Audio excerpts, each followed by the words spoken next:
Greetings, Pathfinders. I'm your host, Dustin Knight, and welcome to another edition of Infinite Reviews. Tonight, we are reviewing Heroes of Lost Omen Paradigm, along with its incredible author, Kevin Glusing of Samurai Sheepdog. Hello! Hello.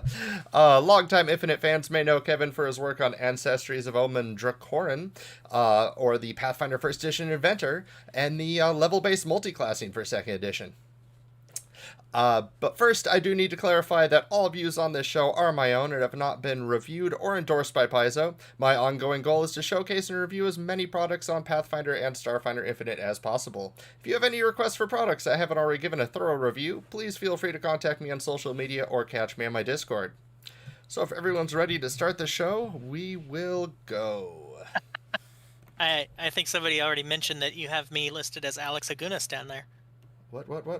Heroes of Lost Omen, the Paradigm?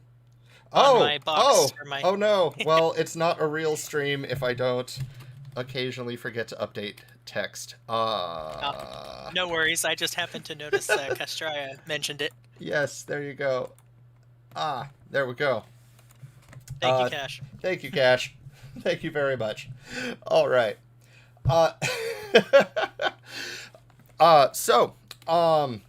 I saw this product enter the catalog and was instantly taken aback by what a great idea that was to fill in the gaps and give us not only this new base class, but a bunch of new feats to complement the Golarion-specific archetypes from Lost Omen Character Guide and Lost Omen World Guide, as the product is described as here on the Pathfinder Infinite shop, which I will go ahead and send a link out there to chat in case anybody wants to check it out during the show. Right on. All right. So just to start with real quick, what was your inspiration to release this? Sure. So I've been looking for something else to do for Pathfinder Infinite for a couple months, and hadn't really hit on anything until I was working on a request for Patreon, where the idea was I wanted to build a base class that actually does, it plays very simply, right? There's no confusing choices or options and stuff. It literally is just a class that gets good at the proficiencies. So after kind of putting that together and mathing it out, making sure that everything was balanced and stuff, I realized that there was room to do more with it. And a lot of that actually turned into the idea of being able to incorporate the archetypes. So from there, I tied it into Pathfinder Infinite by looking over the Paizo archetypes that were available for Golarion-specific. Oh, okay, cool. So it was the class and then the archetypes. Gotcha. Yeah, kind of. Yeah, the actual integration of the archetypes came secondary to it. The class itself was kind of a test for me to see, with my design for Pathfinder 2nd Edition, if you could legitimately design a class that really doesn't. There aren't a lot of class features for it. It's just really the implementation and the growth of the proficiencies as you get the levels up. So. Awesome. Yeah, well, let's go ahead and look at that class right now. The Paradigm immediately says, not all those who adventure fit so broad a role that their training is categorized as core or base adventuring capabilities. They fill in gaps where more widely recognized options may only dabble. Any scallywag could be a fighter or a rogue with a cutlass and call themselves a pirate, but a pirate paradigm is a master of the sea without so-called formal education. So like you just said, this class is definitely, it's a very versatile chassis that lets you build your own character based on your favorite archetype. Yep.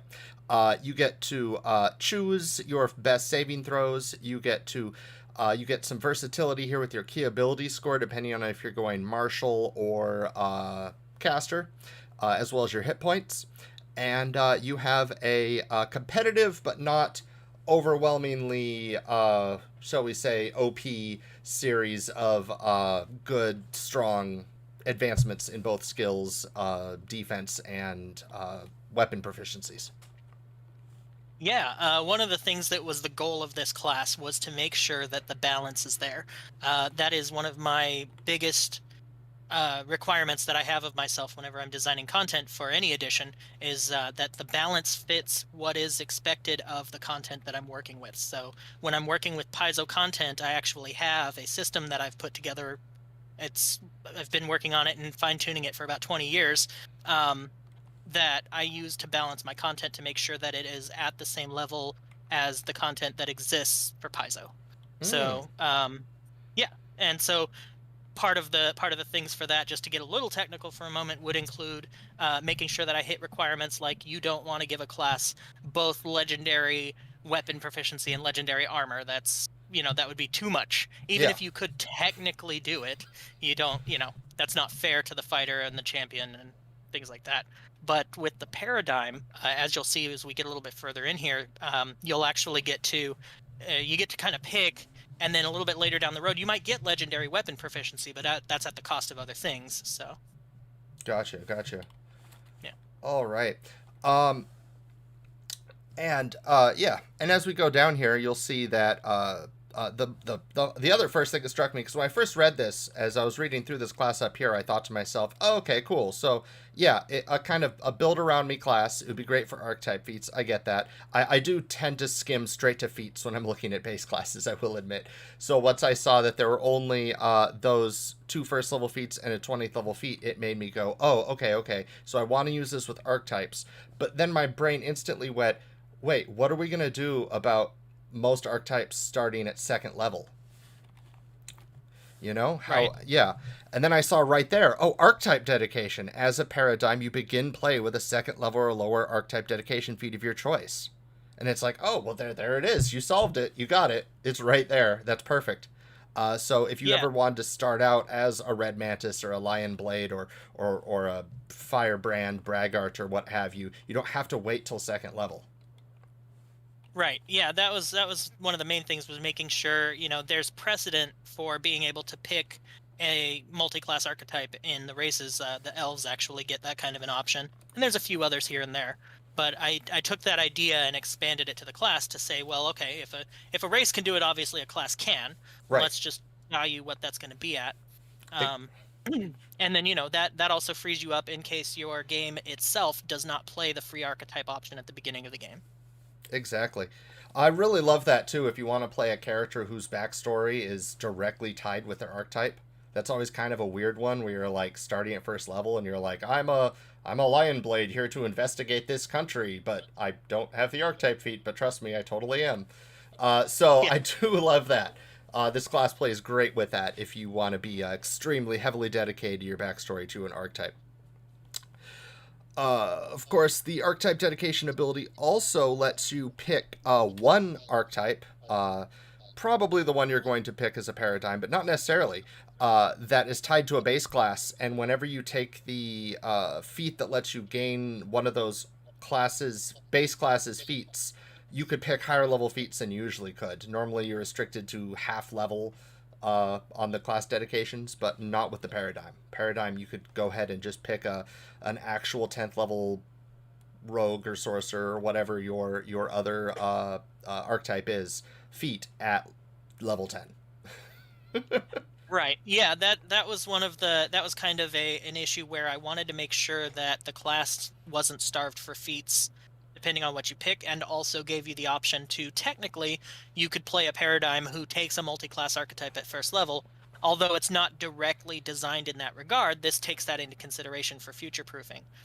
Make sure that if you did really want to play a multi-class rogue paradigm, who's a striker, or for whatever reason a defender, you could absolutely do that, and it doesn't really hurt you. If anything, it just gives you those broader selection of feats. Yeah, yeah, that's really nice. I always kind of complained about how the feat that lets you get additional focus points when you rest is a 12th level feat or higher.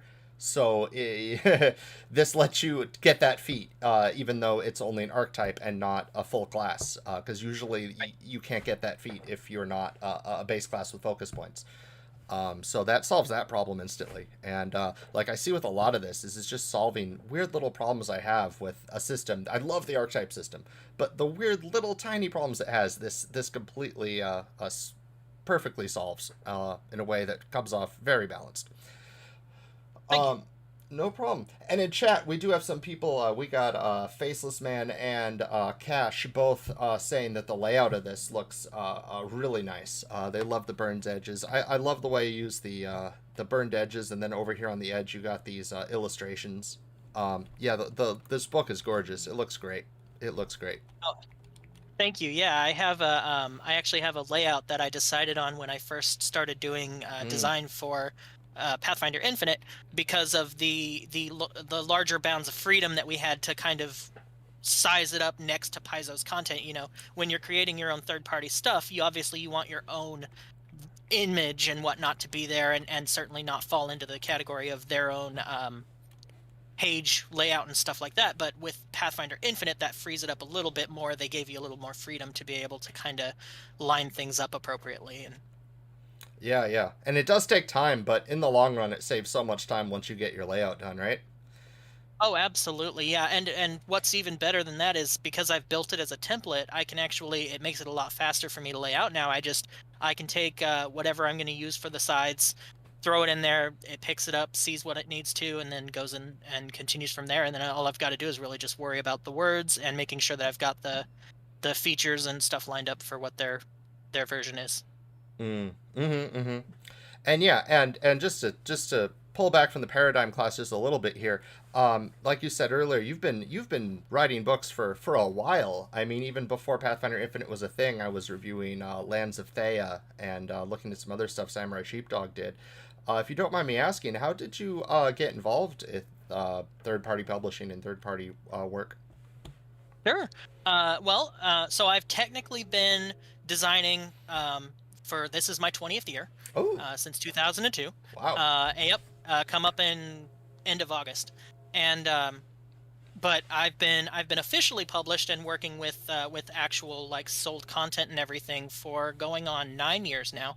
I started out doing articles on N-World Oh, for okay, Russ cool. Morrissey. Yeah. Yep, for fourth edition D&D, and went from there. We moved into starting doing some Pathfinder stuff, and that's when I got a chance to meet up with Hal Greenberg Mm-hmm. for Samurai Sheepdog, Hmm. and we hit it off and started working together, and that's where I've been since then. Awesome, awesome. That's great. Very cool. And how long have you been playing tabletop role-playing games? Also 20 years. Oh, okay, as okay, it cool.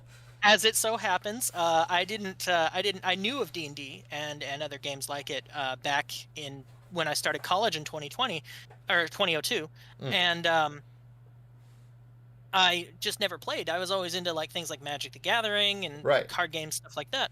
And my friends at college introduced me to D&D, and literally the first time we played, I played one session, and then after that, I've been a GM pretty much ever since. So it's always been a matter of designing things for me. So I went ahead and I made that. I've enjoyed it so much because I get to tinker with the rules and everything. So. Yeah, I think there's a big crossover between. There's a big circle where in the Venn diagram, big overlap in the Venn diagram between forever GMs and third-party authors. Yeah, absolutely. Yes. Uh, all What right. is one of the really fun things, though, is that nowadays I've gotten a few more people who've joined me for years now, including my niece, who now runs games for us, so I don't have to be the forever GM. And even better, she lets me play with my toys once in a while, where I get to use these characters myself. That's great. I was just going to ask, do you ever use any of your own stuff when you get a chance to play? Because I always get mixed answers on that. Yeah, Oh, it's okay. really nice. You know, I do actually a lot of playtesting by Hmm. myself. Whenever I'm actually putting these all together, I actually go through. They're play tested. They're put up against the stress tests and everything to make sure they work out. But being able to actually see them in play has been a lot of fun too. Um, and then of course, obviously, I play when I get the chance. I play a lot of the other classes to make sure that I'm still where I need to be with them too. Yeah. I find that's great. I find a lot of times when somebody is self-published, they will go through a very rigorous playtesting as they don't want to, you know, it's a combination of reputation and you're not relying on people who might not be as familiar with the work as you. I could definitely tell this is a very polished class, very polished book. Your product here is very balanced. If any of my players are watching, you go ahead and use this. We might have to talk if we're using free archetype about how archetype feats stack. But other than that, this is going to be great. Yeah, it and honestly, even with the free archetype, it shouldn't be too much of an issue since you're going to. I mean, you're still limited to the feats that you actually get Right. as a character. So Right. Yeah, the only kind of feats that ever come up as a problem with that are like resolution, the one where you get bonus hit points for every feat you have, and that's a problem. sure, yeah. Even without this class, that's a problem just in normal core with free archetype, and it's easy to manage. You just tell your players you only count half your level up worth of feats, and you're Makes fine. sense. But yeah, anyway, that's a bit of a tangent there. All right, so back to the class. Paradigm style. It's a paradigm style is the class path, if you will, of this class. You either get to pick a defender, magic, or a striker, which you could read more right here on the next page over here. It modifies your starting hit points, it modifies what key ability score you get to choose for your class, and it modifies your proficiency with weapons and armor. Yeah, so you got the defender, the magic, and on the next page, yes, and the striker. Yeah. So if I might ask, were any of these, they're probably done, I could see these being done at the same time, but was there any of these necessarily that you worked on first before the others with class paths?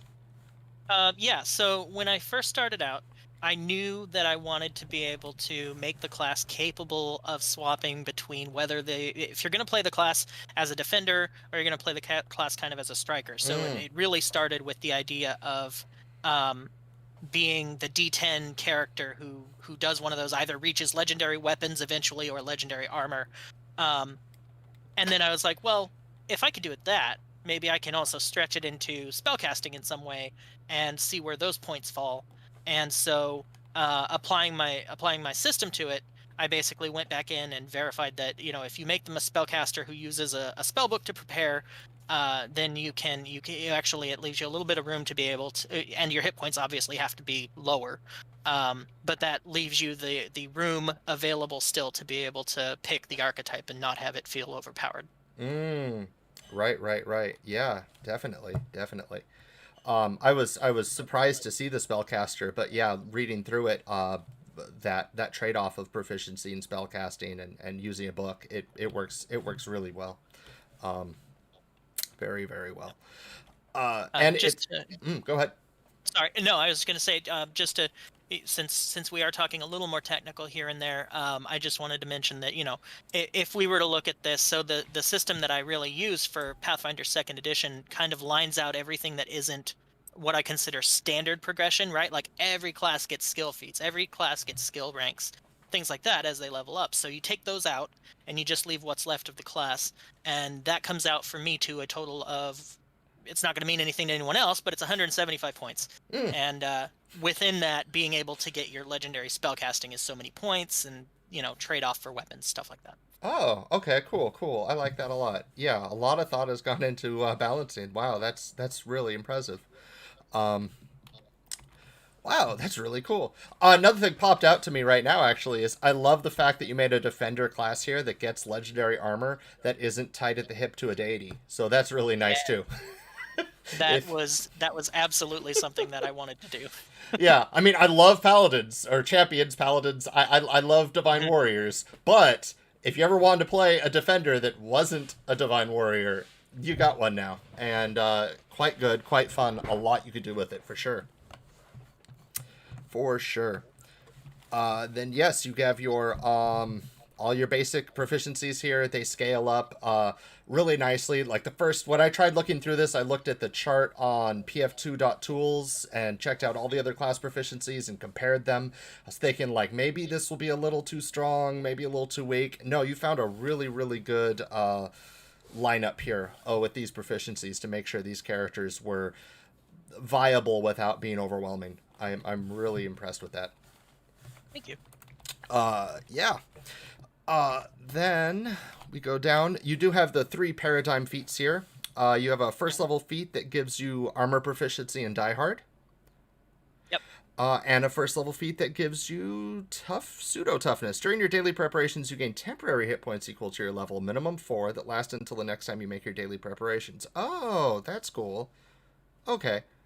And so a lot of that comes down to going back to that idea of the balancing system, having having a hit point every single level that you just get is worth a certain amount of points. But a feat only has so much budget that you get to use, and so this was the compromise to be able to let you have a feat, which is also why it has the special that you can select it a second time to actually make it permanent. Gotcha, Mhm. gotcha. Yeah. Man, I want to make. I'm just keep thinking of builds now. Man, I want like a defender with paradigm toughness, and resilience, and just load up on hit points. And oh man, I'm getting into this too much. All right, and superior spell training, a 20th level capstone feat that gives you an extra 6th level spell slot and an extra 7th level spell slot as your 20th level feat if you are a spell trained paradigm. There's actually two more feats on the next page. Are there? Oh, I'm sorry. Yes, No, it's okay. Uncanny Paradigm spell. You have mastered the greatest secrets of your magic tradition. You gain an additional 10th level spell slot. Oh, Yep. okay, cool. Awesome. Yeah, I get that. I get that. That's great. Um, I'll jump into that for a second because talking about capstones, because one thing I did love is we'll just go into it now. You also did make some capstones here for these archetypes that I really enjoy.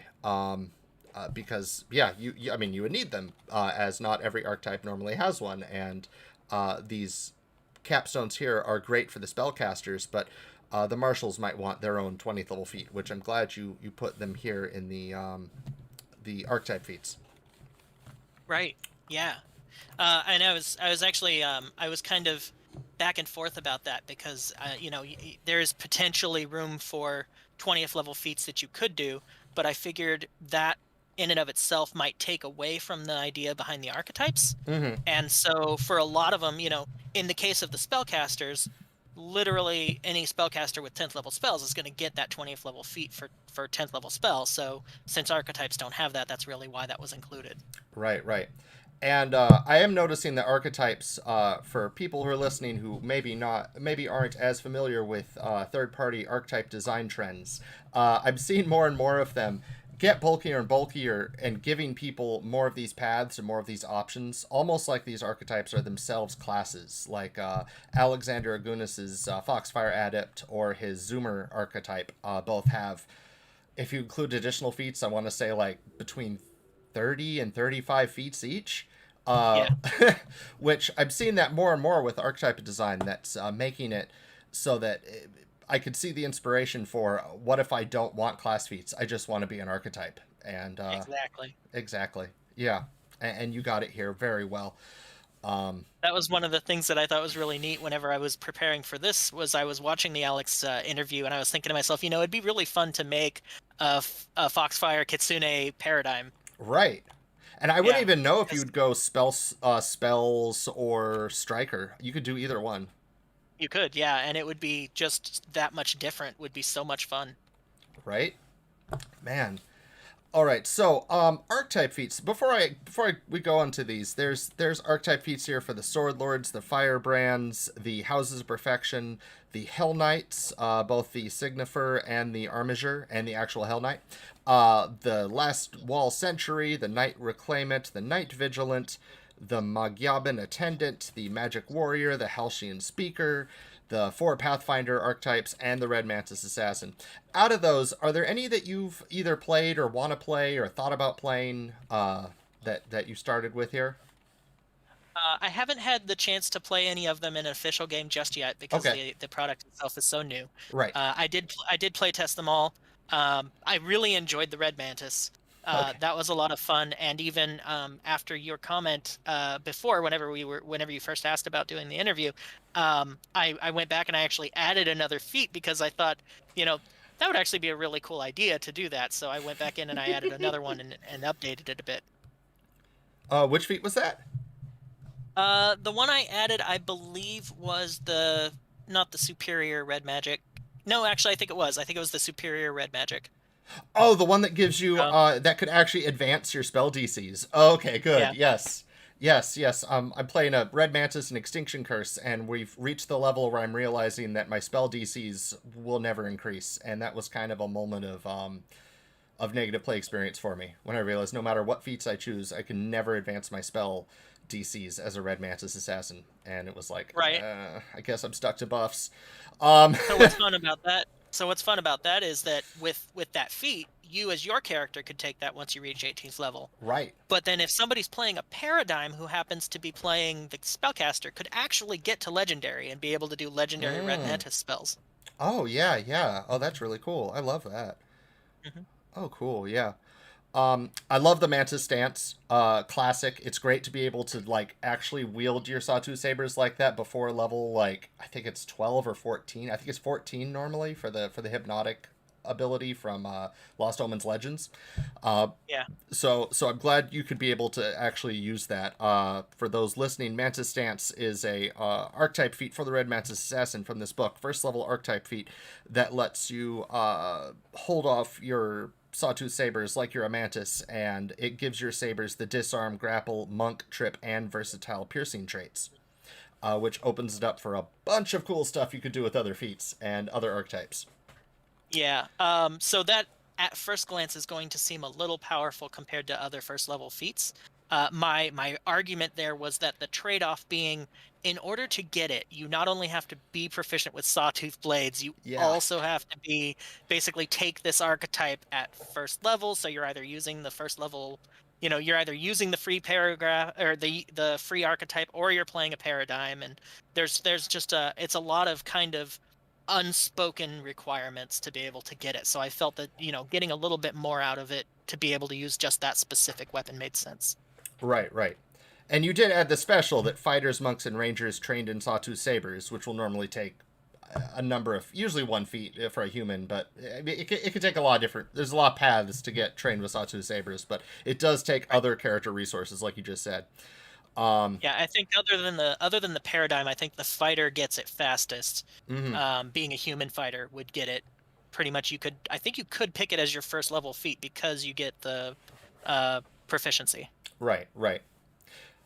Um, Yeah, and then you also, I'll go back up. You did give the Red Man Assassin a bunch of additional feats here. Yes. I'm not going to go over all of them, but the big things are additional expansions to magic, familiars, poison stuff, two weapon fighting stuff, and animal companion stuff. Which, hey, that's great. Being able to do all Yeah. that without having to choose between ranger and rogue is really nice. I liked whenever I finished reading about the red mantises, because prior to this I didn't know anything about them, didn't even know Mm, they existed. And so I did a lot of research into Golarion to build this for these archetypes. And I was like, it's really cool that they have their own little island kingdom and everything. yeah. And what would it be like if maybe they have giant mantis pets that they run around with? And so, the people on that island now I've put in there, they have these options where these mantises the size of small dogs you know, Hmm. walk around as their pets, and they're kind of like the spies of the red mantis god. And Excellent, excellent. Yeah, I love that you put twin takedown and two weapon flurry in here for additional feats because trying to play like you want to play a rogue red mantis, you want to be able to say I'm doing sneak attack, but it's so those I'm sorry, I don't like the two weapon fighting feats for rogues. They don't synergize well with red mantis. They might do sure. their own thing, but they don't work well with red mantis. These feats do. So adding these to the archetype was perfect. This fixes every problem I had with the red mantis assassin archetype. I loved it still. I've still used it, but this absolutely perfects that archetype for me. And yeah, Right on. yeah. Yeah, I did try to make sure when I included, and we'll see this in the other ones when we go back to them, but when I did the additional feats, I wanted to make sure that I wasn't treading on that I wasn't on ground that had already been covered, and or if I was, that I was doing it in a way that still let the individual classes hold on to their originality. So like a two-weapon ranger, still going to be the king at the two-weapon fighting. Right. But this opens it up, kind of like the two-weapon fighting archetype that gives you just a couple of two-weapon feats, so if you're not a ranger, you can at least get by. Yeah. Perfect. Perfect. And I do love how you incorporated Thousand Faces. This 12th level feat requires Mantis form, and it simply gives you humanoid form onto your Mantis form. Mantis form for Red Mantis Assassins is a focus spell that they get. So I do like just adding to the focus spell with a feat rather than writing out an entire new one that almost does the same thing. That's really cool. Yeah, I liked because obviously they're assassins, and by the time that you're getting up to that higher level, you're thinking they're going to have some, especially as magic assassins, they're going to have some means of protecting themselves. And the Druid's Thousand Faces ability was wonderful for that, but at the same time is kind of heavily tied into the Druid with their own stuff, like Right. Wild Shape. So instead of making it just an additional feat, I wanted to write it out and spell out this is how a Red Mantis gets it. Excellent, excellent. And all right, and you put stats in here for the Giant Mantis Companion, which, while the access condition is Megiogalti Island, I'm sure if you, oops, I just turned off your face there for a second. Sorry, there we go. I'm sure many GMs would allow Rangers or Druids or what have you to have their own Giant Mantis Companion, regardless of whether or not they happen to be assassins. But it is perfect for Red Mantis Assassins. Yeah, and the support ability is really cool, flexible, awesome. Each time you hit a creature, the Mantis gets a free slash for some extra damage. And their advanced maneuver draw in lets them, when they hit with a claw, they could pull somebody closer to you. Strike hits, the target's also grabbed. Yeah, they grab the target. So yeah, it's fine. It's a mantis. Yeah. Yep. It is in fact a giant mantis. All right, so we'll look over at some of the other archetypes. Love this art right here. This is really cool armor. That's really neat. Where did you find this art from the Paizo blog or your own company's? No, so archetypes? that actually began life as stock art on Drive Through RPG. Okay. That is, I'm sorry, I don't have the author's name on hand immediately. Let me see if I can find it real quick. The creator of that art, and it's funny because I looked up, I literally in Drive Through RPG, I just searched Mantis stock art, and I was expecting to get like an actual praying mantis, and this came up, and I was like, "You've got to be kidding me! This is a Red Mantis assassin." Like, I don't know, they just call it Mantis assassin, but like I was like, "Wow, that's." I did a little bit of coloration on it, but that's I found just it. Yeah. sure that, Purple Duck yeah. Games. Stock art Mantis Assassin. I will go Yeah, ahead Brian Brinley or Brett Newfield, maybe. and throw I that think it's into Newfield. chat. Yeah, Brett Yeah. Newfield. Yep. Great. Yeah. Yeah. Brett's great. I love his art. I work with him to do custom art a lot too, through commission. Awesome. Cool. All right. And we'll go ahead and go through these other archetypes. We're good on time. Great. So Aldori Sword Lords, you just gave them a whole big host of really cool bonus feats from other sources, other archetypes, other base classes, and antagonize, dueling parry, some more of those dueling things. Attack of opportunity, which you would need as a paradigm if you want to do the martial combat well. Yeah, Deadly the Sword Lords. Sorry, Go I ahead. was just gonna say the Sword Lords didn't. I didn't include any of the I didn't include any new feats for them. I felt that there's a lot of duelist archetypes out there already. Like there's literally a duelist. There's the Aldori Swordsman. And so I figured there's not much else I could do to add to that. So let's just give them access to those feats. Yeah. And that should make it as easy as possible. But as with there's one or two others that actually didn't make the cut to get into the book. But if I had enough support from people that said, I really want to see more Sword Lord support, I would do it. So we'll see how that goes. Excellent. Yeah. All right. I would love to see more. I like the Sword Lords. I think they're really cool, and they've been overlooked as an option in Pathfinder due to some mechanical. Not they were always a little bit less strong than, say, back in 1E than just a swashbuckler. So they didn't quite get as much play as some of these other faction archetypes. So I'm glad to see you give them these feats. Yeah, hopefully with that. And they also got one of the largest selection of feats, like compared to anyone else, for that reason, because I didn't give them anything new. But that'll hopefully bring them on par with other archetypes like the duelist and 2-weapon fighter, stuff like that. Yeah, totally. I hope so. And then we got the firebrands. Oh, I love the firebrand so much. Yes. Yes, so you gave them a bunch of new feats: sudden charge, antagonize, whirling throw, because of course a firebrand would pick somebody up and throw them. I think that's what that feat is, right? Right? Yeah. Yeah. Yeah, I wanted to go as entertaining as possible with their feat options. Excellent. Command attention. I'm surprised they didn't already have that. I think that's a celebrity, isn't it? Kind of, Anyway, yeah. yeah. And pulling up here that you also did actually put in a sample paradigm as the firebrand paradigm. I like that a lot. I'm surprised I haven't seen that used more often. The little samples like they have in the core rulebook for Pathfinder. Um, Yeah, that was definitely a design thing that I like to do, to include those with all of the classes that I've written, because it was a really nice thing that I thought they added to second edition that really brings in, for the newer players in particular, who's like, I want to play this, but I don't quite know what to do. right. Fun art, fun example of a great build for a firebrand paradigm. Um, Also fun, frankly, for GMs. In the event that like your players have gone completely off the rails and you didn't expect them to say we're looking for a firebrand and you need one. You need to think what feats would they have. You don't want to pause the game or just use an NPC template. You could always throw in something like this. Just quickly look it up and be like, okay, might do this, and this. I mean, not enough for an encounter, but enough for if they are assisting an encounter, something like that. It's a helpful tool. Um, yes. So, Firebrand, first thing you gave them was the Junior Firebrand dedication. Since Firebrand Braggart is a 4th level feat, this gives them a way to get into the archetype immediately. It gives them the Charming Liar and Lengthy Diversion skill feats, which those are good. They're not so over the top that this becomes a mandatory feat.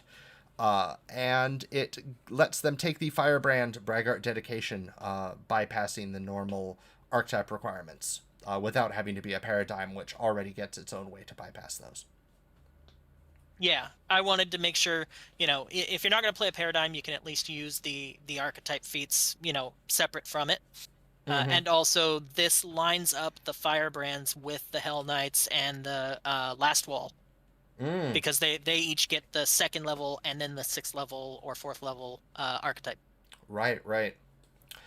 And then Come and Get Me, 10th level feat. You basically tell a creature, come and get me. They'll get a +2 bonus to their damage rolls, and you are flat-footed against them. But if they hit you, they become flat-footed. And if you hit them before the end of your next turn, you get some temporary hit points. Yeah, I that love was it's an updated version, because the barbarian gets Come and Get Me, but his requires rage and does a couple things. So Gotcha. Excellent. And Acrobatic Supremacy, a capstone feat, gives you permanent quickened that you could use to balance, squeeze, or tumble through. Yeah, it's solid. Permanent quicken as a 20th level feat is always a solid choice. Going to be great for swashbucklers too. yeah, and of course, and also making sure that that you stay that kind of an entertaining fighter. It gives you a reason every turn to be like, I think I'm gonna tumble this turn. Yeah. Oh man, or it could be an acrobat firebrand too. You could do that. Yep. Ooh, a lot of stuff you could do there. Man, a lot of inspirational stuff here. All right, the Hell Knight. There are new feats for the Hell Knight Armiger, and the Hell Knight Signifer. Uh, Lots of great feats here: Fearsome Brute, Brutal Beating, Battle Assessment, Antagonize Your Next Knockdown. Just a bunch of really, really attractive feat options if you want to focus entirely on your archetype. Hello there, Chaos Lover. All right. Hell Knight Signifer, searching my for the okay. You also added this new. It's almost like a new archetype. Well, it's for the Armiger, but the Chaos Hunter. Chaos Hunter. The base feat is a free action that lets you assess a potentially chaotic being. It basically gives you a free action recall knowledge about a creature that only works if it's chaotic. And gives you some bonuses to you and your allies' next attack against the creature, if you succeed on that recall knowledge. Yeah. So, the idea being that the Hell Knights aren't. They're evil, right? Right. But they're not evil.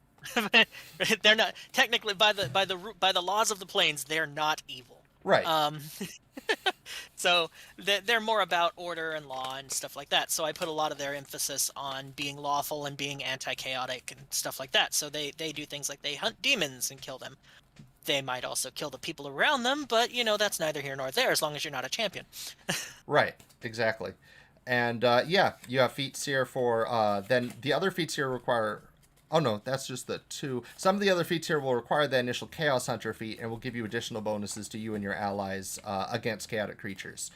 Doing lawful damage with your weapons, getting bonuses to AC, or excuse me, or using occultism to recall knowledge instead of other skills, which Yeah. that interested me. Yeah, so the Chaos Hunter isn't actually its own dedication so much as it's a feat that's available to the Armiger, and because it's a first level feat, it lines up very well for the Paradigm. But for anybody else that's just taking the Armiger as their own second level feat or as the free archetype feat, then the Chaos Hunter is available, as early as first or second level. Oh, okay, cool. Yes, and then 14th level Aura of Callousness will give you and your allies chaotic resistance. Extended Lawful Armament will make that Lawful Armament last longer. And then at 18th level, Lawful Improvisation will let you use a spell slot to hold. This is more for the Signifer. Let you use a spell slot to hold the potential of your order to cast any spell from the order's spell list that's at least 2 levels lower than the slot you designate. And it will act always as a spell 2 levels lower. Wow, my brain just kind of shut down there as I was reading that. I am so sorry. No, it's okay. So it's kind of a standard feat for some of the spellcasters that do prepared spells and stuff like that, where the idea right. being that you're leaving that open spell slot that lets you get a free spell down the road that you didn't prepare ahead of time. Gotcha. Okay. Yeah, once you said that, it all clicked. And Signifer Armor Mastery, if you're a Signifer, this will increase your ranks for light, medium, and unarmored defense to master. And while wearing light or medium armor, you could rest normally rather than the poor rest that happens if you're normally wearing armor. Great. And if you retrain into it, I like this. If you select the feat or retrain into it as your 20th level feat, it applies to all armor with which you have expert proficiency. I like that as a special, actively saying if you retrain into this at 20th level. Yeah, I need to clean up the wording on that a little bit. I've Right. actually fixed my way of wording that since then. The idea is that because you can't retrain into a higher level feat, so if instead basically the cleaned up wording is basically just clarifying how it works, where it says you can retrain into this as your 20th level feat, and then right, and so it's giving you permission to do it. And then because you're picking it over another 20th level feat, and then when you do, you retrain what you already have into another 18th level feat. Gotcha. That makes sense. I get you. Yeah. Cool. All right. Then we'll head from Cheliax over to Jalmal Ray with the Houses of Perfection. You've given them a couple bonus feats: Nimble Dodge, Blind Fight, Sense the Unseen for Unblicking Flame. Oh, you separated the additional feats by the 4 schools of the Houses of Yes. Perfection. That's really cool. Okay, cool. So the Unfolding Yes. Wind, the Unbreaking Wave, the Unblinking Flame, and the Untwisting Iron. I hope I said that all right. Each have their own set of bonus feats. 3 different bonus feats each. Yeah. So those 4 houses weren't broken into their own archetypes. So rather than try to do that, I went ahead and left them as their own options within the archetype. Gotcha. Yeah, that's really clever. Great. And you gave them 2 new feats. Glean Lore, a first level feat for Student of Perfection, member of the Unblinking Flame. Lets them tap into their collective understanding of the occult and attempt an occultism check to understand information as the GM sets. So it lets you comprehend lore accurately from a pseudo-divine source? Oh no, you divine the lore. Okay. Right. Yeah. It's from an occult source, because with the unblinking eye being kind of the occulty form of the houses and everything. Oh, sweet. Okay, cool. It's good to see. Usually people who take that are so highly dedicated to punching things in the face or breathing fire through their fists at people, it's nice to see some more skill-based feat options for monk characters. I'll just say monk. Yep. Yeah, monk characters. Well, and I did like the way that the Houses of Perfection lend themselves to being monk-ish without having to play a monk. Exactly, exactly.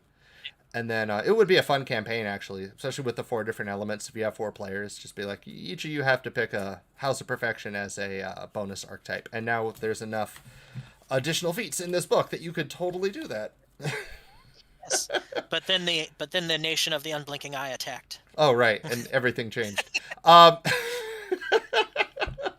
Half your players would probably pick Kineticist anyway. But anyway, so read Disaster, 8th level feat, kind of going off Glean lore there. You get to spend 10 minutes, open yourself up to the occult mysteries of the world, and you gain the effects of augury. Awesome. Will and woe, nothing. Great, great. Have I seen the prediction trait before? Yeah. So this feat, as with most of the feats that are actually in here, they are re-upped versions of feats that exist that are written in such a way that they complement the archetype that they're in. Right. Oh, So like, okay. yeah. So the prediction trait, I can't tell you off the top of my head, but I know it's in the core rulebook, and it's one of the options that's available for one of the other classes that lets you use. It might even be Bard. But in any case. Prediction trait. Plot the future, read fate, commune with nature. Oh, it's mostly, okay, so a lot of rituals, augury, spells like that. Okay, yeah, it just means it determines what will happen in the near future. Excellent. Yeah. Okay. All right.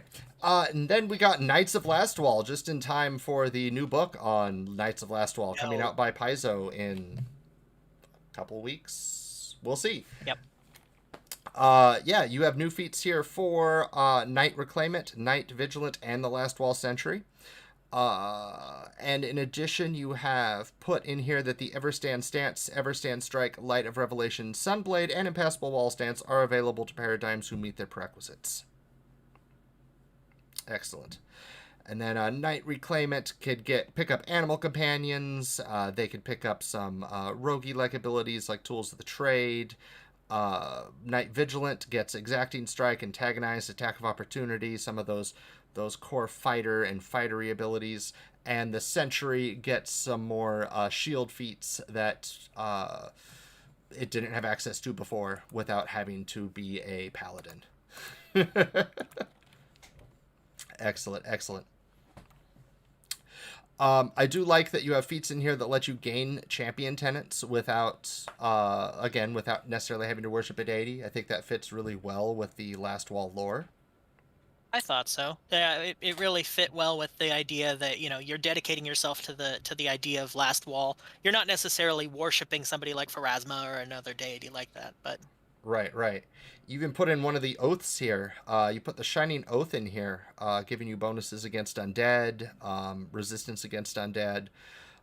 And if you happen to be a champion, especially one with Liberating Step, it gives you extra bonuses to using Liberating Step. The ally can step twice and gets a +4 bonus to checks granted by Liberating Step. So like Escape and all those other things Liberating Step lets you do. Yeah, I like that a lot. I don't think Liberating Step gets enough love. I think it's fine, but I think a lot of other people think it's the least attractive-ish paladin reaction. So it's nice to see it get some love in a feat. Yeah, I tend to feel the same. A lot of people feel like if it doesn't do damage, why am I taking it? Exactly. Yeah, you could pick up Aura of Courage here again, despite not being a paladin. Great. Shield Warden lets you use your shield to block for allies, and even prevent some of the damage your ally would take without necessarily redirecting the attack to yourself, that's perfect. And at 18th level, you put in a feat that lets you regain focus points, which is fantastic.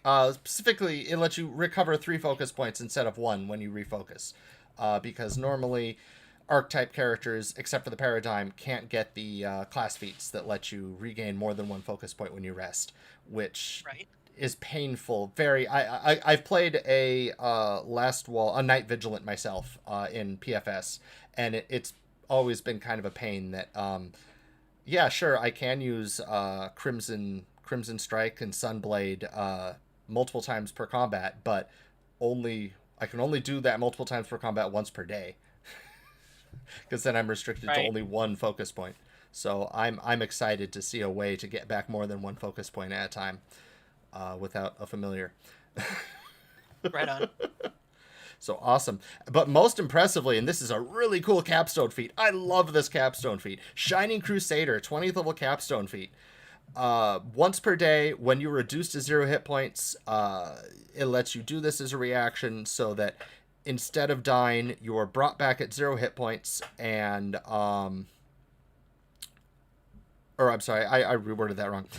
When you would die, you change your current hit points to 30. You cast Eradicate Undeath as a 7th level innate spell in a 20-foot burst centered on you. I like this. In the unlikely event that you are undead, which will be great in a month when the undead rules come out, the spell doesn't affect you. And for 1 hour, you give off a faint, pleasant aroma that reminds others of the comforts of home and hearth. That is so cool. Yeah, I liked. So there's a feat in, I want to say it's the Ruby Phoenix adventure path. No spoilers for that, but the feat does allow you to do a very similar thing where you basically burst into flames and become a phoenix, and then you come back to life for a moment. And yeah, so this kind of plays on that and riffs on it for the whole fighting undead champion type. Makes sense to me. Makes sense to me. Positive energy is positive energy, and it's going to hurt those undead. All right. Magyaba Academy, we'll go down here to Garund. The Magyaba Attendant gets some animal companion options, Cauldron, some extra familiar options to help beef that up a little bit more. The Magic Warrior, which I was very excited to see as that archetype needed more support, gets access to Hidden Magic, Form Control, the Druid ability, and Perfect Form Control at 18th level. And Halcyon Speaker gets Primal Evolution, Magic Sense, and Primal Summons as additional feats from the core rulebook. Great. Yeah, I really love the idea. Like, I think this is probably my favorite one, just barely edged out by the Red Mantis, because I really love the idea of the combination of the Halcyon being primal and arcane. Yeah, and the Halcyon here, you gave them Halcyon Companion at level 4. You need to have an animal companion, which you can now get as a additional feat here. And then when you make your daily preparations, you also grant your companion 2 master abilities from the list of abilities available to familiars. Oh, that's really cool. You could select wizard feats for which you meet the prerequisites that directly grant or interact with the familiar's abilities and apply them to your companion. Your companion can never gain familiar abilities in this way. Oh, that balances it really well. I was getting a little scared as my mind instantly went independent on an animal companion. No. This is master abilities. No. Definitely not. Okay, good. You're not going to let my bear just tear people apart without me spending any actions. That's excellent. I'm still working on that class. All right. And then Halcyon Theory, the other Halcyon Magyaba Attendant Dedication feat, gives you access to the fundamental abilities of any school of arcane magic. During your daily prep, you choose one of the 8 schools gained by a first-level specialist wizard. You could use the school spell as a Halcyon spell until your next preparations.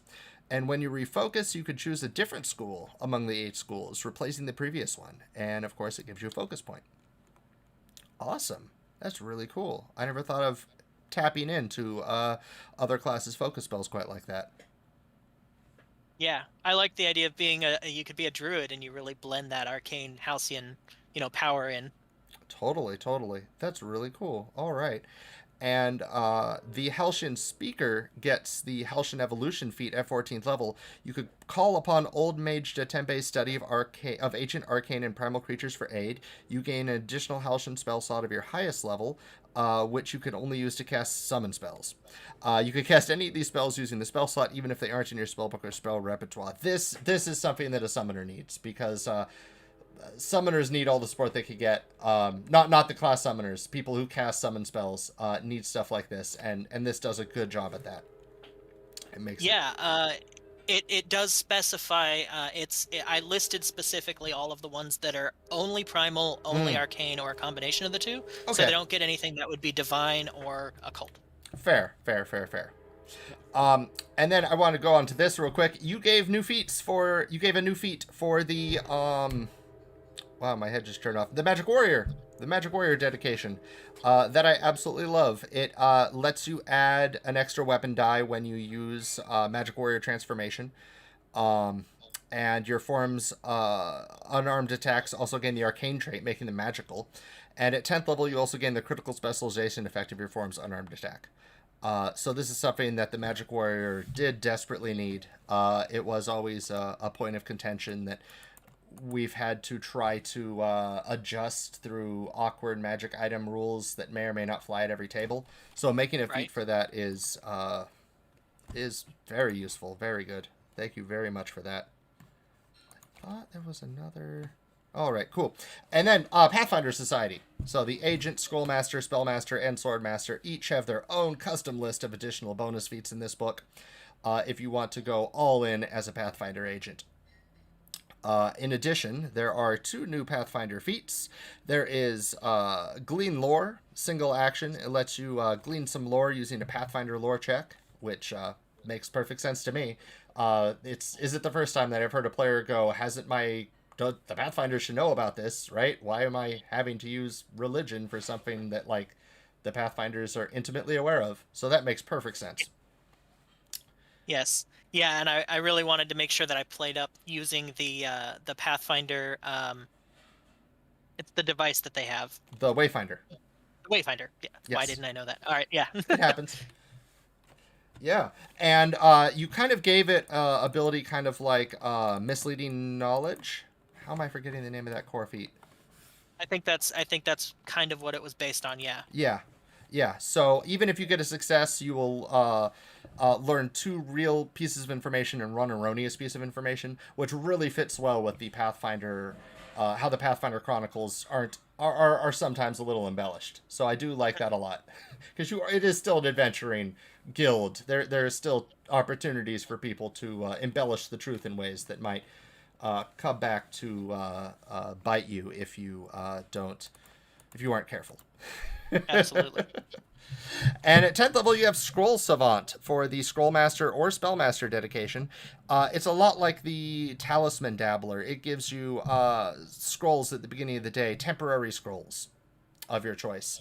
It reminds me a lot of Pathfinder Society, how in 2nd edition Pathfinder Society, you get 2 free items at the beginning of every adventure, many of which are scrolls. So was that a callback to that by chance, or? Ish. Okay. It actually was. It's a rewrite of the 10th level feat. I believe it's 10th level that wizards can get. Okay. That allows them. It's actually, I believe it's also called Scroll Savant for them. And because they get it in a specific way, I wanted to make sure that I worded it so that it made sense for the Scroll Savant and the Scroll Masters and the Spell Masters. Excellent. All right. So with that, we have here our OGL and a nice back page that helps explain what the book's all about. So awesome. For those who just tuned in now, we just went over Heroes of Omens, the Paradigm, new base class, and a bunch of new options for characters using archetypes from Lost Omen World Guide and Lost Omen Character Guide, which you can find on Pathfinder Infinite with a link up there in chat yet again. I have with me here Kevin Glusing. Thank you very much for showing up on my show for this interview. Do you happen to have anything else you're working on that you want to shout out to or spoil for us here? Sure. So I actually just yesterday we pushed out an update to our 2nd edition version of Lands of Thea, which you had previously reviewed. So that's got we finished now 3 new classes of the total 13. Wow. We included, so the new update includes the Barrier Sentinel, the Censor, and the Cultist, and how they fit into Thea and why they exist as their own classes versus being an archetype or something. Awesome. Yeah, so that's been fun. We pushed that out. I'm also still working on finishing the remaining classes for that, so that we can put it out to print.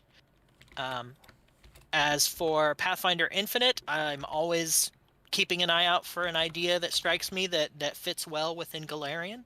If I have things that I work on that really don't that either don't fit in Golarion or fit more on a general sense, and so I tend to put those on drive-through or other sources, stuff like that. Gotcha. Yeah, and then of course there's my Patreon. It's Names Games, and that's actually, this is the 3rd year now that we're finishing up as of this month. We run a cycle from April through March, and this will be our 3rd year of releases that we've put out on there in full. So we've got 200 plus page books that have come out already from that, and the 3rd one will be on the way this next month. Awesome. Well, I put links to your Patreon and Lands of Thea on drive-through both in chat. Well, thank you very much. If you are looking for inspiration, both anyone listening and Kevin Glusing, I'm going to use this opportunity to plug that this show now has an official Discord channel. You could join it at Infiknight.net. It is a sort of hub for Pathfinder Infinite creators, publishers, artists, authors, and editors. People have started using it already to work on different projects that they want to put up on Pathfinder Infinite. And you could head out there. There are tools. There are posts of people just talking about books they would like to see, or forum posts where we've seen fans posting big lists of stuff that they want to see books on in Golarion. Resources like PDF creation resources and more technical resources, game design resources, and just a bunch of cool Pathfinder Infinite creators. So whether you're a creator or just a fan, go check out Infiknight.net, INFIKNIGHT.net, and you will join the what I call Infinite Possibilities Discord. Oops. That's awesome. Yeah, thank you. I'll definitely be sure to do that. Yeah. And speaking of ideas and things of that nature, if anybody ever has a specific request for something, or they have an idea for something that they don't quite know how to put for themselves, that's what my Patreon's for. I actually do specific requests. We've got backers that put in requests every single month, and we get them out there for them. Oh, that's awesome. That's such a good idea. Yeah, Pathfinder 1st edition, 2nd edition, and D&D 5. Awesome. And to get into a little bit more generic news, there is a Paizo blog post that just went up today that is talking about some of the top performers from February for Pathfinder Infinite. It's the first major Paizo blog post since Infinite went up to show all these awesome products coming out for this for the Pathfinder Infinite platform. So you should go ahead and check that out, as I put the link in the chat.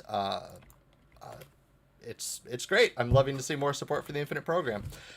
In addition, we have another bit of news, is that PaizoCon is going to have nothing is finalized about how PaizoCon is going to work with Infinite, but there is talks of having perhaps a day where Infinite creators will be more encouraged to run their material.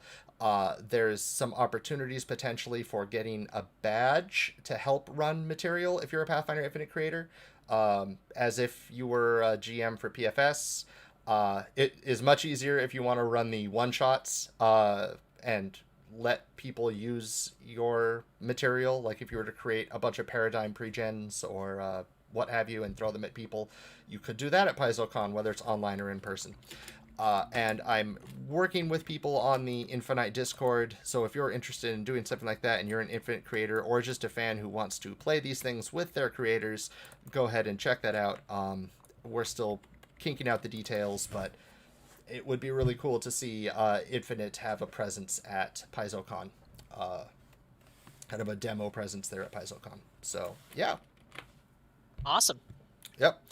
And as usual, if you want to learn more about Pathfinder Infinite and want to see new releases coming out every week, email Owen Casey Stevens at infinite.releases@gmail.com and say that you want to subscribe, as he has a weekly newsletter that rounds up all the new releases that came out each week. And of course, you could go to pathfinderinfinite.com and just check out all the new products. Oh. So once again, thank you very much, Kevin, for coming on the show. I love your work. Yeah. I want to see more of it. I want to see more of it on Infinite. I want to see more of it just on DriveThruRPG. I need to sign up for your Patreon after the show. And I hope we'll get a chance to speak to you again. Well, thank you so much for having me. Absolutely, I'll look forward to it. Awesome. All right, so oh, thank you there, Official Paizo. Thank you very much. All Thank right, you. so yes, and thank you, Official Paizo, for hosting this stream. So with that being said, thank you everyone for showing up. This was real fun. As usual, I will be doing Booster Bestiary on my stream on Tuesday, and you could catch Infinite reviews once again on Friday at this same time and place. Thank you, everybody. Have yourself a great weekend, and don't forget to use your hero points